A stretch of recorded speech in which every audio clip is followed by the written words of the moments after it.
Okay, so this is the minecart system. Um, Essentially, the way it works is this. You've got these three levers that each add a certain amount. This is 0, that's 7. So say if we want to do 6, well, we need to add 2 and 4, and then we get 6. Now, what that does is in the back there's this thing, this multiplexor, where it takes each of those three signals up to each of these three lines, and then it has different combinations of them, basically in binary, where they only activate, this is a 1, and they only activate if it's a 1, but all three pistons need to be down for the signal to go all the way through. And as you can see, this is the only one that has all three pistons down. So that's what displays it right here. It's kind of horribly complex, and I'm trying to think of a way to make it, maybe make it simpler, like maybe we'll just have 8 switches, and then underground there'll be something that will convert the signal.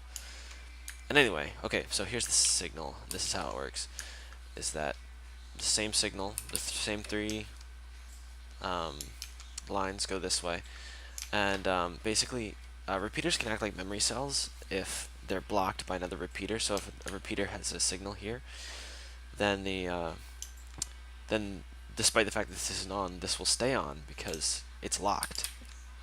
So what happens is that when the person presses the button, then that's when this is updated. See, because before they were all three on, but now the button caused these guys to go off temporarily, and the signal is updated down the line.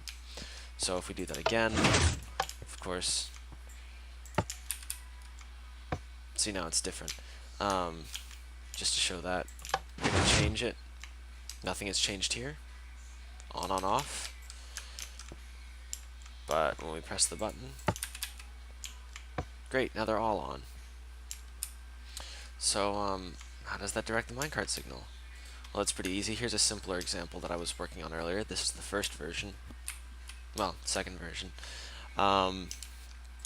So you select your thing here, right?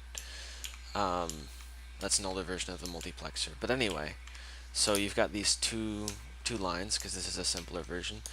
And if it's 1, the cart goes this way. If it's 2, 3, or 4, the cart goes that way. So, as you can see, it's this way. So if we select 1, which we're going to do, which is selected, he hasn't updated yet. We'll grab ourselves a cart, press the button, and go on our way. And you can see right before us the signal is updating as it goes, and we're directed correctly. And it stays like that until you have another signal selected, and then you go.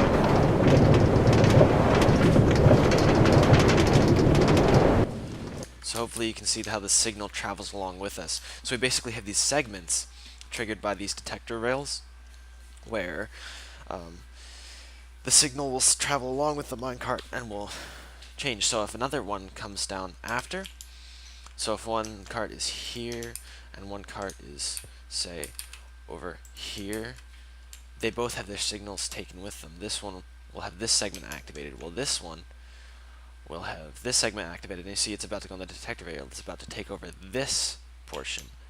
But assuming they're moving at the same speed, which is, of course, a requirement, this one will be long gone by the time that this guy gets over here and takes over this segment of the rail.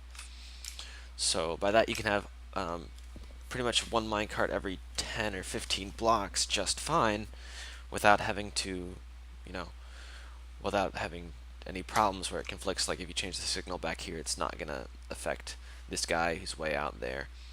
This guy's going to go to his original intended destination, and this guy's going to go to his destination.